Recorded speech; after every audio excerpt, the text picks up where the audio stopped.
Brown 45. Brown 45. Hot, hot, hot, hot, hot, hot.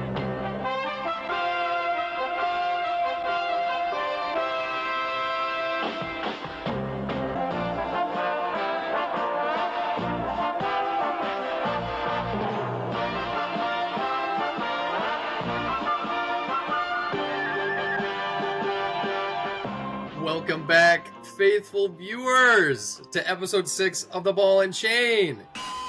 Sadly, I'm not joined with my co-host Cooper Rona. He's out on a business trip. However, I've got two fantastic co-hosts here with me. The owner of the MIC Child Killers, James DeCamp, and the Florida man himself, John Rossio. Fellas, how are we doing? Great to be here with you, Brian. It's a lovely day here and ready to get talking some fantasy football. I had a blast as a guest on the show last year, so excited to be here, excited to contribute, calling in from my disaster bunker in Florida. Absolutely. John, some of the complaints last year with me and you is we did nothing but talk about our own teams that episode. Hopefully, we can provide a little bit more insight this time. Hopefully, yeah. I mean, there's only so much you can do when you're making waves, but... And we'll talk about those in a bit. But first, we're going to kick off the episode the same way we always do. Headlines. In the morning paper on Tuesday morning, you open it up. Jimmy, we're going to start with you. What are you reading? Well, I'm reading La Ligma on life support. Cooper comes in. Justin Jefferson on the IR, hamstring injury. Devon Achane on the IR. I think it's a knee problem. He's dead. Those are his two best players. The rest of the team is terrible, and he's 0-5. His chances of not doing a beer mile are looking slim. That's tough.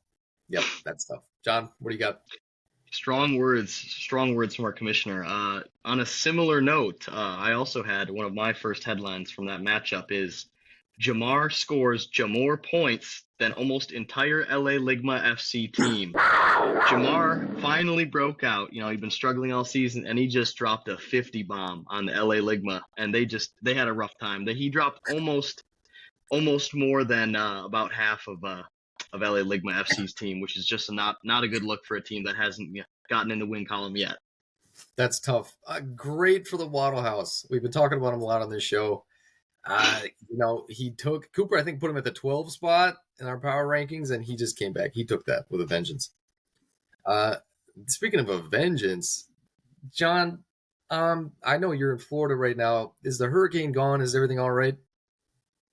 Right now it's looking a little gray outside, but I'm feeling good, feeling safe. We've gotten lucky. Haven't had any major hurricanes yet this year, but there's still a few weeks left of the hurricane season, so I'll let you know if I'm in shambles down here. Well, John, I got to let you know that there's a hurricane on the way. And guess what? It's called Hurricane Rossio. Absolutely just tore it up this week. 150 points. Over, who'd you play? Poor guy. I played the Teton Tinglers. Teton Tinglers just the host, over. The co-host that couldn't be here today because he got just too smashed by my team this past week. Do you think the hurricane made its way out to Colorado and just gobbled him up and threw him out the window? It did. He is not in Kansas anymore after this one. You hate to see it. It's Dormer dominates Devontae's Dogs. An absolute domination. The Dogs, listen, it was a scheduled bye week. We knew it was coming, week 5 and week 9. You could pencil those in for an L. But that being said, the Silly Willies, with 136 points, is anybody going to stop them? All right, now for my second headline, Debo downs DeCamp. Debo Samuel gets tackled at the 1. The minute I saw that happen, I knew that the opposing team, LeBron's third leg, was Christian McCaffrey. The 49ers were just going to run him in, get the touchdown. Debo scores that. That's an easy win for me. Unfortunately, Debo goes down, doesn't get the TD. Christian McCaffrey scores it. The rest is history. John, what do you got for us to finish it off on the back page? All right.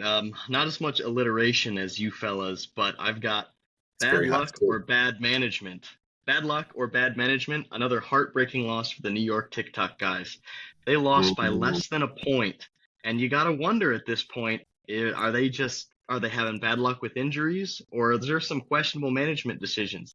They left the New York Jets defense on their bench, who scored 18 points. And their starting defense, does anyone want to take a guess? The Houston Texans. They started the Houston Texans defense over the New York Jets and lost by less than a point. That, I'm starting to wonder there. Is there some negligent management there? Boom, fellas. We talked about a lot of things happening throughout the league. We've had more trades this week than all season, including you two. And we'll get to that later on, but I really want to start with, what are your guys' thoughts on the three-way trade between what is now Kirkland's signature, LeBron's third leg, and the Chief himself? What are you guys' thoughts on that? Any key takeaways?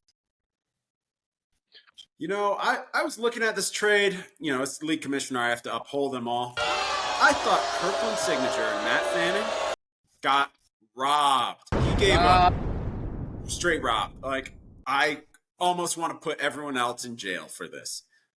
Jimmy, give me your winner and give me your loser. Clearly, your loser is the Hopkins and Homa. Oh, clearly. He gave up too much for not enough. I get wanting to trade those players. He could have gotten better value. Winner is the Chief. I think overall they got better, and I think LeBron's third leg stayed about the same. I could not agree more. Those are my exact sentiments. You look at the Chiefs roster going forward. Woo, starting to get deep. Starting to get deep out there. Don't go out in the deep end. They got Breece Hall and Amari Cooper on the bench. They're not even starting anymore. Better watch out. He's coming. John, what do you got winning and losing that one? I won't waste too much time adding to this because I pretty much agree with the both of you. I mean, Marquise Brown and Cortland Sutton, what are you doing? Marquise Brown and Cortland Sutton, what are you doing? Why are you trading for those guys? I mean, even if my wide receiver depth was just piss poor, I don't think that's helping anybody. I think, listen, D-Hop was he was toxic in that locker room. You had to get him out. I don't think it was good. I think that is what it is. I think Matt just got obsessed with getting rid of Debo. Or not Debo, D-Hop. A Freudian slip, if you will. Is there Debo maybe something there? Debo's solid. Nope. All right. Enough on that. What I really want to get to is the trade between you two managers that happened just today. Just for the people at home, John ended up getting Dallas Goedert, who he dropped earlier, and Kyron Williams, and Jimbo there ended up getting Sam Laporta and Jahmyr Gibbs. Frankly, my winner and my loser here, just in this trade, Jimmy's winning. Jimmy's going to win this trade. John, you're going to lose this one. You've got to be kidding me. Quite frankly, you can't give up Laporta and Gibbs for a guy that you dropped and Kyron Williams. Kyron Williams is nice, but like, come on. Gibbs is injured and averaging less than 10 points a game. I don't know what you're talking about. You take a waiver on a rookie running back there and just see how it goes. Jimmy, what do you think? Mm-hmm. John, here's my thought process on this. Last 3 games for Kyron Williams, he got number of targets. He got 7 at Cincy, 3 at Indy, and 2 hosting Philadelphia. 14 carries a game. He's only averaging 3.87 yards per carry, 54 yards per game, 4.8 targets per game. He's catching 54% of those targets, 10 points per game. Gibbs is averaging 9.7 points per game, and is a much higher upside as a passing back. This may be intelligent, but I just don't want to hear it. It may be. I can't listen to it. I can't listen to it. Absolutely not. All right. Analytical guy over here. I'm gonna need to speak on my behalf of this trade because please do. Because I thought I was done with math class years ago. That just gave me a little bit of PTSD. I didn't want to hear it. Jimbo, you can do all the analysis and all the numbers and the predictions you want. But when it comes down to it, this is a feel-based game. My hip aches before it rains here in Florida, and my knee aches before a big game for one of these boys. So I just have a feeling it's a feel-based system. And you can't tell me, Kyron's averaging 6.923 yards per carry, and he's getting 14.74 carries per. Stop with all that mumbo-jumbo, man. He's a dog. There's no other running back on that team, and he's a dog. Kyron Williams is putting up over 25 this week. Two John, I Coors wanna on talk- that right now. I- Two Coors on that. Hey, we got a Coors bet on that. He said over 25. Two You know Coors what? on I'll that. take that deal. I'll give you 2 Coors if he puts up over 25. All right. Cash that one in. All right. And then listen. as far as I'm not done with this. You know what? Make 2 of those the point. points applied to? They applied to Jahmyr Gibbs. Jahmyr Gibbs is also a dog, and he's also a dog. limited in practice today. A receiving dog. This ain't college ball. That's insane upside. This is No. the National This is. Football League. I passes don't Jahmyr want to Gibbs. hear anything else about Jamison Williams. Lions to the Super Bowl. I'm trying to win fantasy football games, and Jahmyr Gibbs is not doing that. Okay, Oh, let's get to the next one because that goes right into the next trade, John. Well, I thought you lost this one. You made up for it with the next one. Parlayed it into another one. We got the Goobers and you doing some work together. The Goobers get Amon-Ra and Jerome Ford from you, and the Florida man receives no other than Alvin Kamara and the red-hot Jordan Addison. This is simple for me. The Goobers lost. Goobers big L, and you win. Alvin Mhm. Kamara, league-winning value. I said it to you earlier, and I'll say it again. League-winning running back. John, you complained about not having any running backs. You went on, you got 2 of them, and you're completely full now. Before Mr. DeCamp jumps in here with some mumbo jumbo analysis, let me get Some my thought old process. Let me Yeah. get my thought process out here on this trade. So, like you said, my running backs were garbage. They were, plain and simple. I was starting Jerome Ford and Damian Pierce. That wasn't getting me anything. Nothing. Nowhere. So my thought process, Alvin Kamara's only played 2 games, so still like slightly uncertain. But at the end of the day, I'm trading a 20-ish point wide receiver for a 20-point running back, and then moving Jerome Ford for Jordan Addison. I don't know why Chris and the Goobers were even considering any trade. Their team was very solid. He's got Stephon Diggs and Puka Nacua as his wide receivers. Jordan Addison, after Justin Jefferson's out 4 weeks. And as John is saying, Vikings, they're tanking. Don't be surprised if they trade Kirk Cousins. I know he has a no-trade clause. Lots of rumors around them trading Kirk Cousins.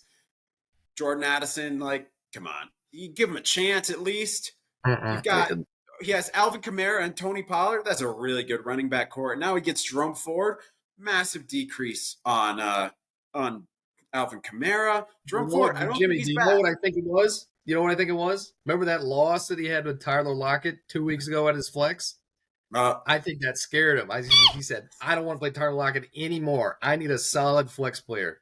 And he panicked. He I think gave up. He He gave up so much. Alvin, he gave up a lot. John got a lot better here. I'm gonna have to hop in here real quick. Jump in Breaking there. news. I'm just looking now. I didn't get shafted, but I'm looking and seeing Jordan Addison is now questionable, limited practice with an ankle injury. So I don't know if that was under wraps during this trade, and I just got bamboozled. Did you But- get fleeced? Did the Goobers know that all along? If they knew that, I'm gonna have to have a talk with the Goobers, because that is some just dirty management. Oh He my must- goodness. There must be someone up in Holton who is a Vikings fan, got some inside knowledge. I think he's got someone on the inside of the Vikings. He's got a man on the inside who's limited to practice. I can't believe it. Now, fellas, keeping these trades in mind, we're going to start looking at the league as a whole. New things have happened, and I got to get your guys' quick thoughts on each of the teams as a whole. Where are these teams going to finish at the end of the season? We got 14 games. I'm going to throw you a team, and you're going to tell me what their record's going to be. If you feel passionately about it, feel free to get emotional and yell about it. First up, I'm going to throw you the Silly Willies. What are they going to finish? What are they finishing 14-0. I don't see another team. 14-0? We have 14-0. They're my pick for the season champions. Will get the trophy this year. He'll pick the destination for next year's draft. That's insane.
John?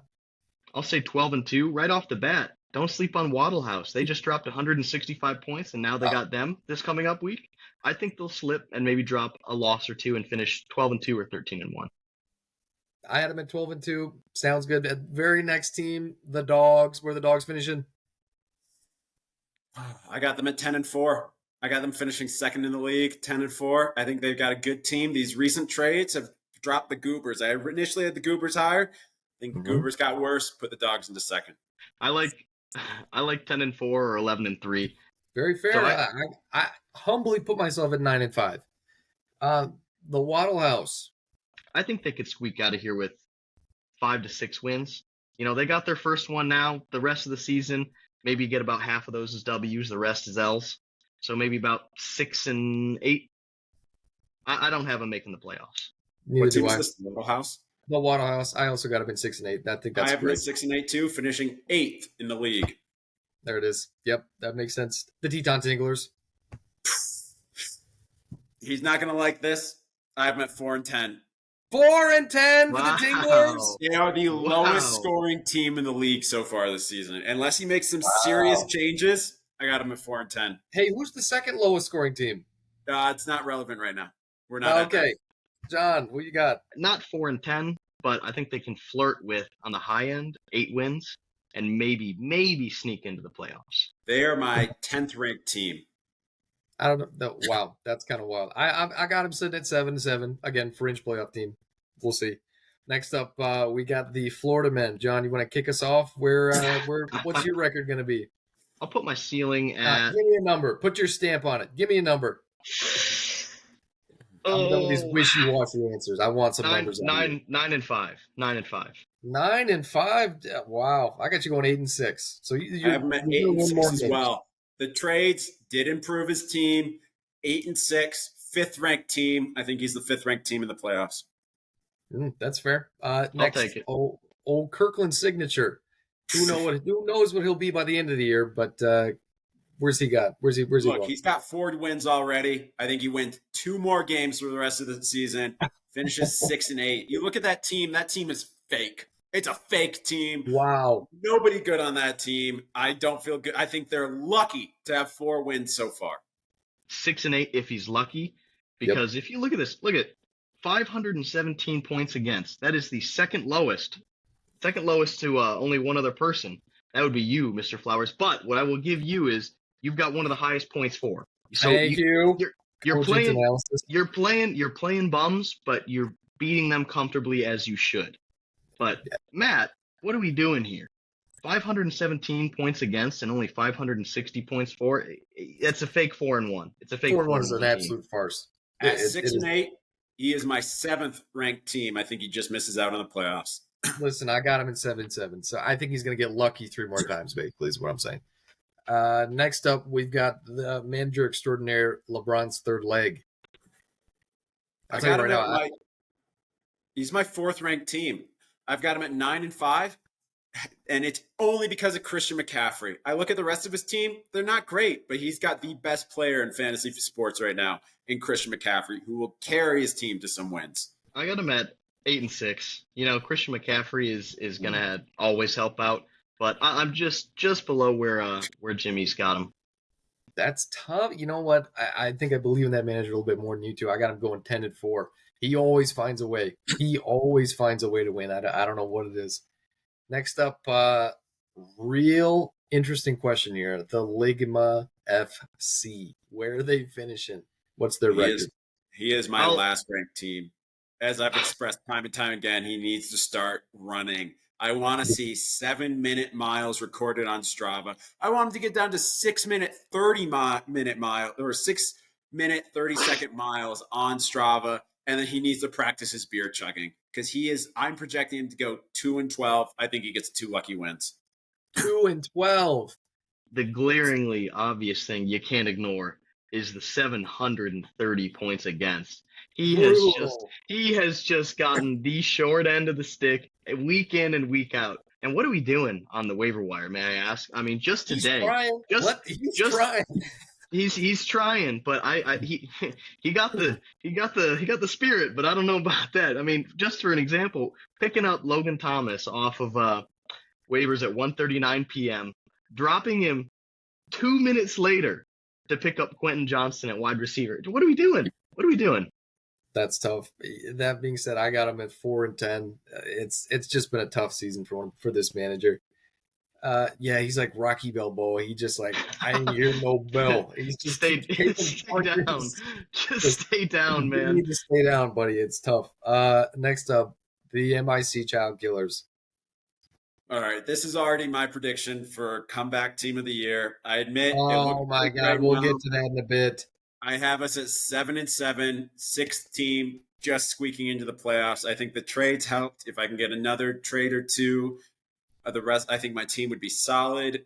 Anthony Richardson getting hurt us I last don't want to week. hear about it, Jimmy. You are this year's Florida man. You are this year's Florida man. Who almost came back and made the playoffs. But Yeah, didn't is almost. the point I'd like to make. I'm a better Almost. Florida man. All right, John, what do you got the kill? Where do you got the Killers? I see 5 more wins in there. I got you at 6 and 8. That's where I got them. I 6 just and 8. said 7-7. That's a 1-win difference. 6 and 8, but you're Yeah, not squeaking that's- in. That's the difference in making the playoffs there, bud. It is. It is. Next up, we got the New York TikTok guy. Oh man, you got to feel for him a little bit too with injuries and inconsistencies. I mean, he's got Mahomes and Kelsey, which any other year is basically automatic top 5 team in your league. Kelsey starting to look like an old man. Maybe he's too focused Old on man? Taylor Swift. Too focused on Taylor Swift, not focused enough on catching We don't talk about footballs. Taylor Swift on this show. We're cutting that. We're not doing that. Well, either way, I think the TikTok guys. I mean, I see maybe 3 more wins in there. Go 4 and 8, miss the playoffs. Yeah. Yeah. I got him at 3 and 11. I also have him at 3-11. He's my 11th ranked team. Next up, we got the Chief Padawana. Currently sitting at, I believe, 3 and 2. 2 and 3. 2 and 3. Yeah. 2 and 3. What are you guys thinking?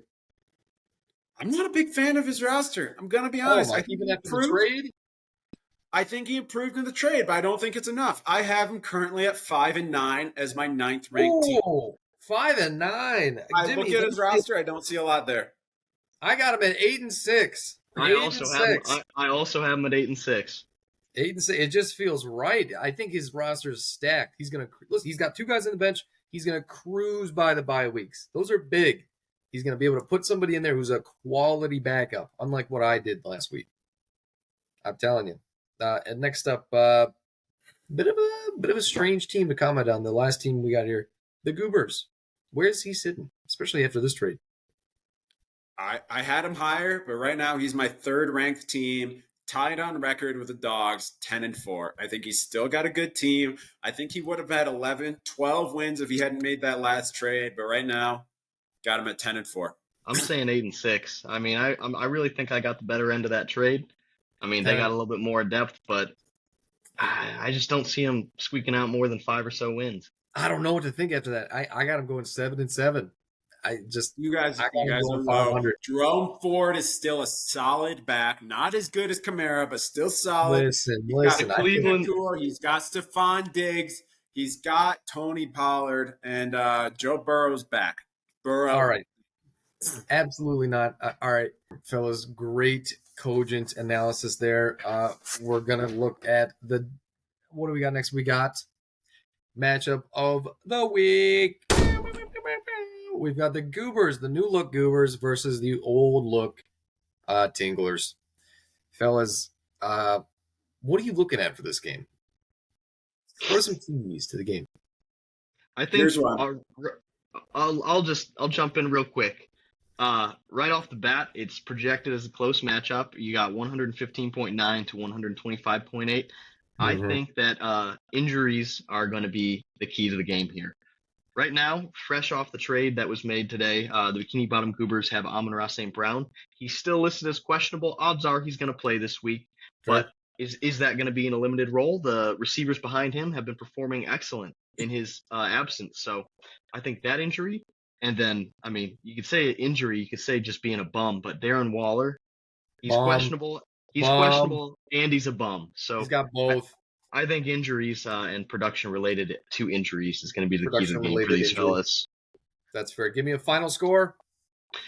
Final score, even though the Goobers, I think, might start trending downward, I got them winning this one. I'd say 128 to the Tinglers 110.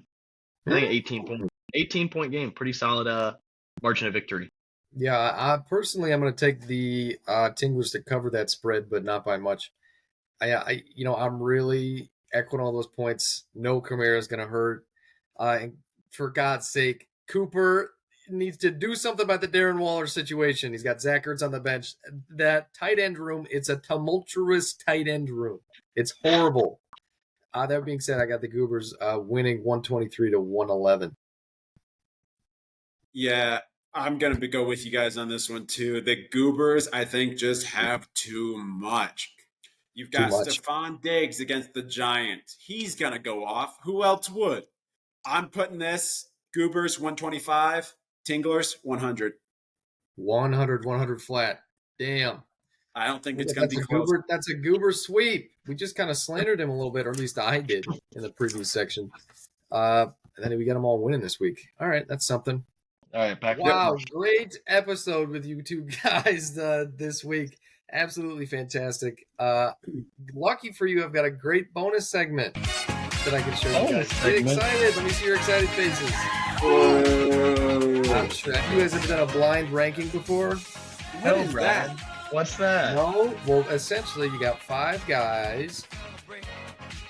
Pause. And I'm going to give you one, and then you're going to put them either 1 through 5 before hearing the rest of the guys. You've heard about it before. You know what the hell's going on. We're going to be doing great explanation. Coming from you. We're going to do it with NFL players all time.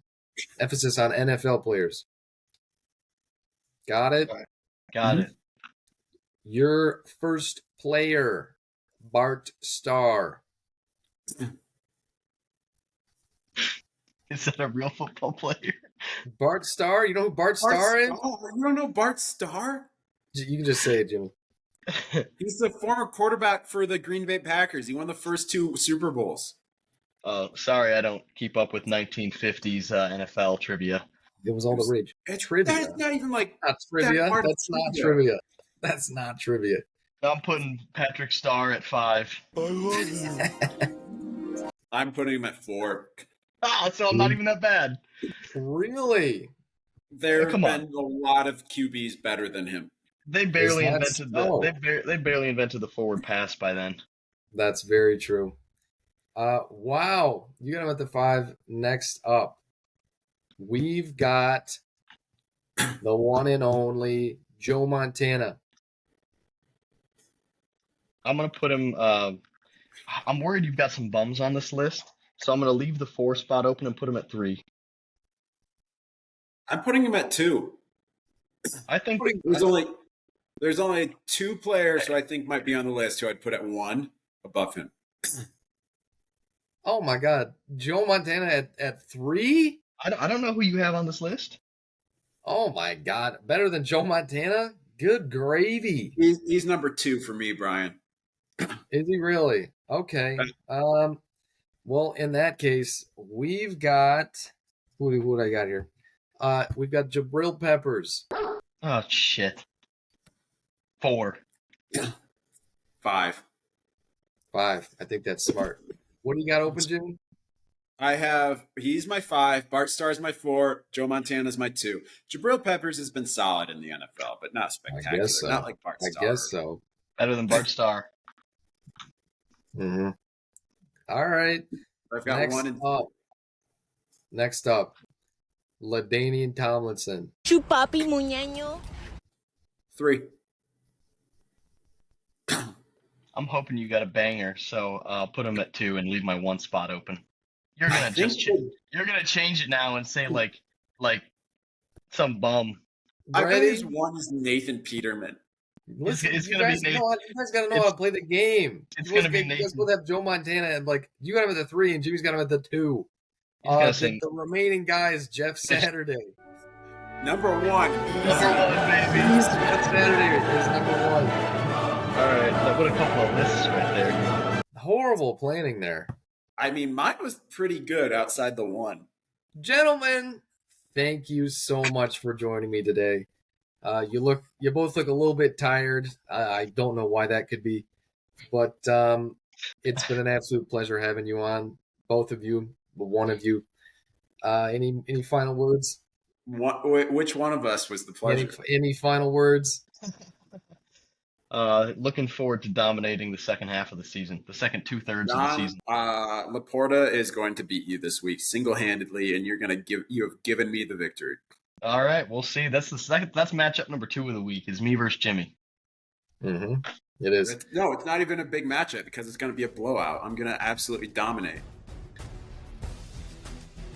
LG's moving silence like lasagna, so that's all I'll say. Is that James DeCamp, our commissioner, or Saddam Hussein?